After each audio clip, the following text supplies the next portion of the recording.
Welcome back to the 305K Racing Podcast after an eventful Italian Grand Prix. We're here to break it all down. It's nice to see you all again. I'm alongside Jackson Lang, and we have to talk about a lot of things. But first, the most obvious one is McLaren. It's a story every week, but it keeps evolving. What do you think? Yeah, it was just not a great finish for them. And I was telling Tucker before we started recording, it really gives me like vibes of the Hungary 2024 race whenever Oscar was leading and then they boxed Lando first and Lando ended up undercutting Oscar. And, it's bad decision making and it just causes drama that's not needed for the team. Yeah, and I think also they're pretty lucky that it was this way around again because if it had been the other way, I don't see Lando giving that position back. I think Oscar is very level-headed and he kind of remembers that it was the other way around last year in Hungary. I honestly, watching the race, I was thinking if that was me in that car, I'm not giving that position back. I mean, it's out of his control. It's out of the driver's control. Yes, you pit him the other way around, but it's the way you know it's the run of the green there. It's not his fault that that happens. It just Yeah, happens. And I think if you're in a championship battle, I'm going for the win no matter what. And if that position opens for me, I'm keeping it. I agree. It's just I think there's a big factor that we're not talking about is the fact that Oscar's up 30 points in the championship. I think for him 3 points is fine to give up. If I'm Yeah, Lando and I'm like my teammates behind me and he screwed up, but I'm down 30 points, I'm not giving that position back. I need all the yeah, points I can yeah, get. Oscar's probably like, we don't need this drama. Let me give the position back. I lose 3 points. It's a win for him. yeah. I think that's probably right, and I think it does factor in that he's up by that much because it definitely softens the blow. And I also think he understands that it goes both ways, and he kind of gave it back to Lando in Hungary. He kind of got the luck there. Um, But I do look at the other champions on the grid and I see Lewis Hamilton, I see Max Verstappen, and I don't think either of them are giving that position back if it's their position. Um, but then again, it's more of there's no real second driver in McLaren. It just they kind of treat them as equals.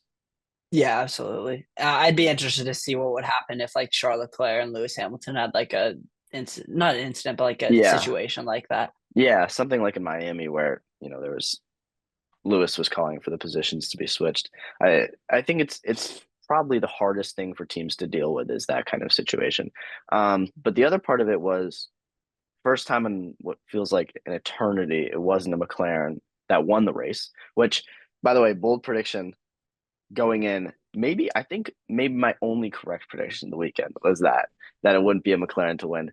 Um, yes, my prediction was Lewis Hamilton. It's really nice to.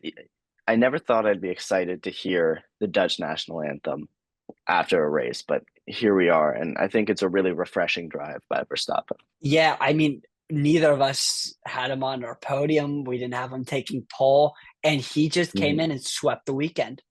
And Yeah, I think it was kind of a testament to the driver Max is of just he doesn't publicly have this like never give up mentality like Lewis Hamilton does or even Checo Perez did, but hmm he just comes in out of nowhere and takes pole, dominates the race, and shows the Italians yeah. like How it's just done. shows the Because Italians none how of their to win a drivers can get race. it done this year. Yeah. Yeah, we both had Piastri getting pole position there too. And I remember my dad was saying, wow, you guys had a really good pick there picking Verstappen. I was like, what are you talking about? And he was like, no, you picked Verstappen to get pole. And I was like, that was last week. So I think he was on the wrong episode. But at the same time, it shows how much so it shows how closely he watched. But I don't want to start throwing shade at my parents for for supporting. But we both kind of went the safe route with the poll prediction saying Piastri, and we kind of went outlandishly crazy with our race win predictions. And I think it kind of split the difference where Verstappen was kind of out of left field. And I think it's really good to see Verstappen having a good drive because I also think it's a more interesting race because there's always a little bit of peril involved at the front when it's not a McLaren because the McLarens have better pace. As we go into Azerbaijan next week, 2 weeks from now.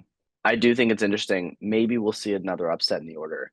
Leclerc has been really good at that track, and we're not quite into the predictions for that. We'll have that next video, but maybe we'll see a little bit of an upset in straight McLaren 1-2s that we've been seeing all season.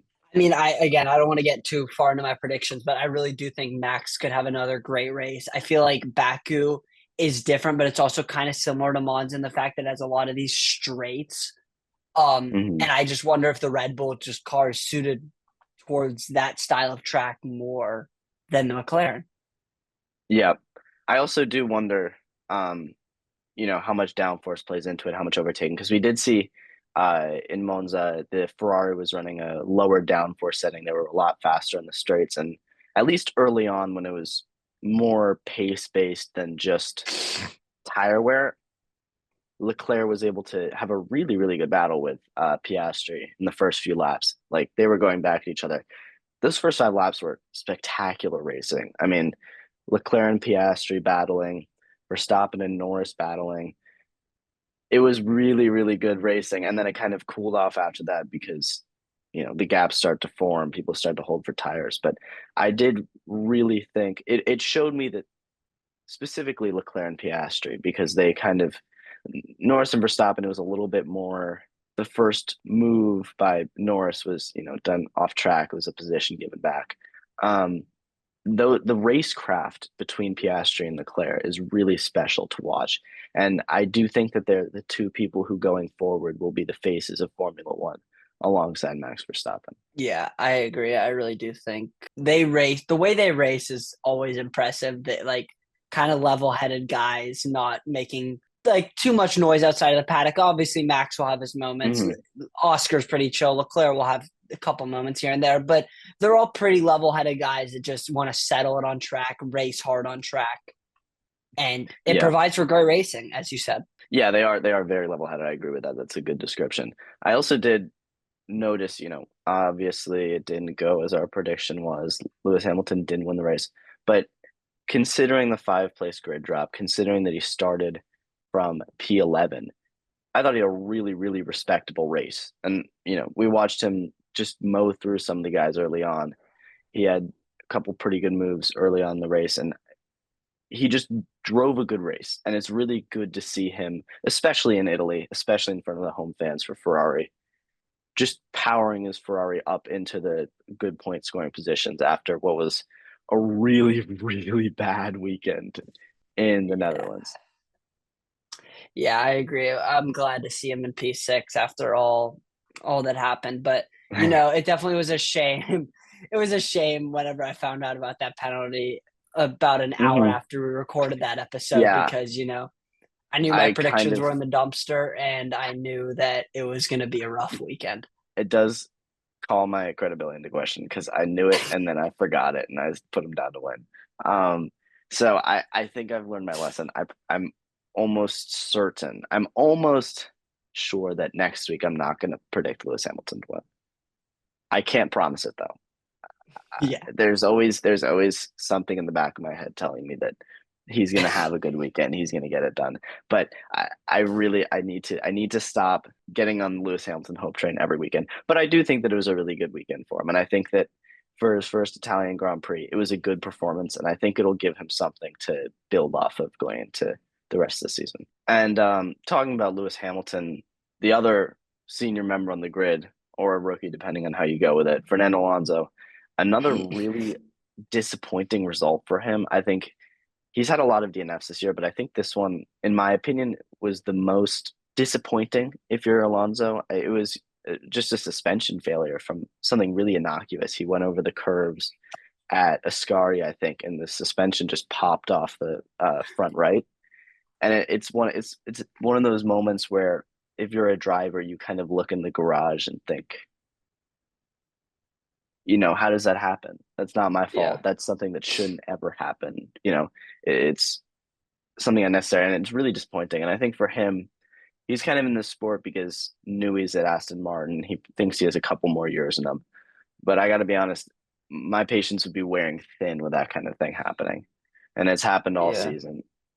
And it's kind of spelled out to be a disappointing season for him. So, Yeah, and you know who it's actually been a really good season for is Alex Albon. He had another mhm. pretty nice finish today. Today, I say today. He had a good finish in P7. Um, he's just had a very consistent year, consistently in the points, and like props to him. I don't know if Yeah. there's anything else to say besides like props to him. He has taken a pretty decent Williams car that's improving every year. I really like the way James Vowles is taking this team. I really do think they are going to Hmm. be kind of close to the top four coming up. I really do believe that. I think he has them on a great trajectory. They're going to get a great engine next year, most likely through the Mercedes. And I Yeah. think him sticking with that team is really going to pay off for him. And he's the clear number one driver at the moment. I think he's obviously outperforming Sainz in that car, and he Hmm. deserves it. Frankly, I love Sainz, but he deserves it.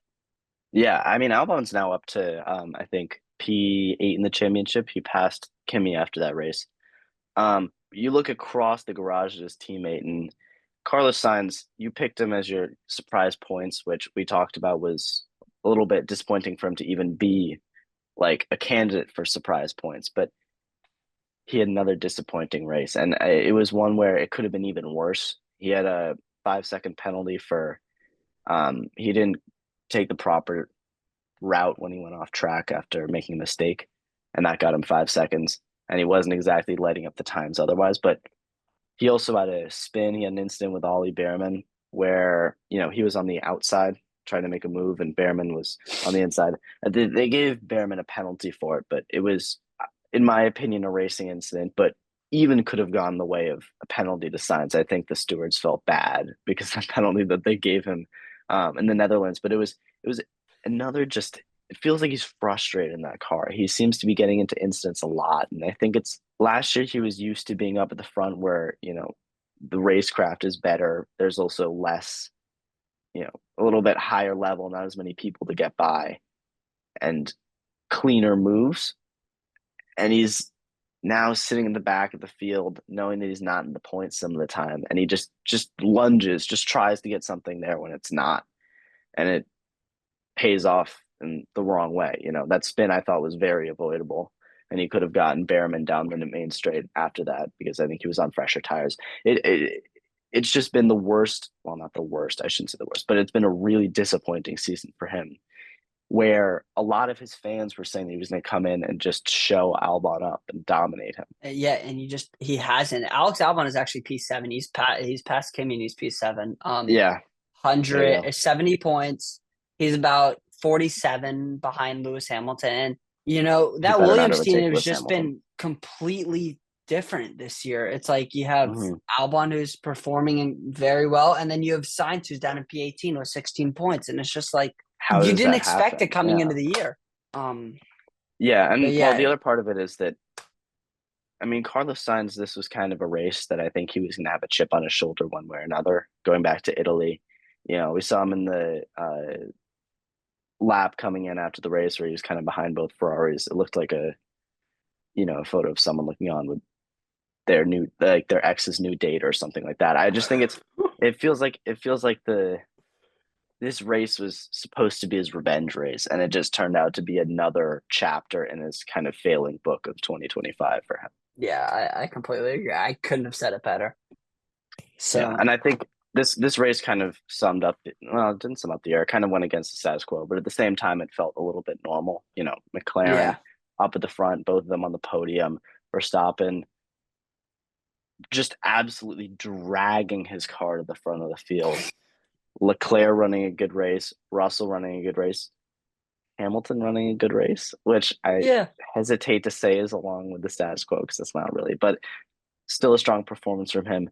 Albon being consistent, Signs disappointing, Alonso disappointing. It kind of encapsulated what a lot of this season has been. And after a really chaotic, a really, really, you know, destructive, for lack of a better word, Dutch Grand Prix, I think this kind of restored a little bit of balance, even with its, chaos in the last few laps. But yeah. it feels like this is kind of going to be what the season's going to be going forward, where McLaren Hmm. gets out front, and if there's a problem, it's sort of self-imposed by them. So I'm looking Yeah. forward. I look forward to the Azerbaijan Grand Prix. I think it's a really cool track, and Leclerc always seems to do well there. He got pulled by I think 5/10 last year, so I'm praying that he can pull something out of his magic hat and get a Ferrari onto pole because he couldn't do it in Monza, unfortunately. But we'll have that later. We'll talk about that next episode, which will come out in about a half week or so. So stay tuned for that. Any final thoughts, or are we just gonna sign off here? No, I think we'll sign off. We'll see you guys in about a week, half a week. We'll Mm-hmm. see. Yeah. Thank you everyone for watching, and stay tuned for our preview of the Azerbaijan Grand Prix.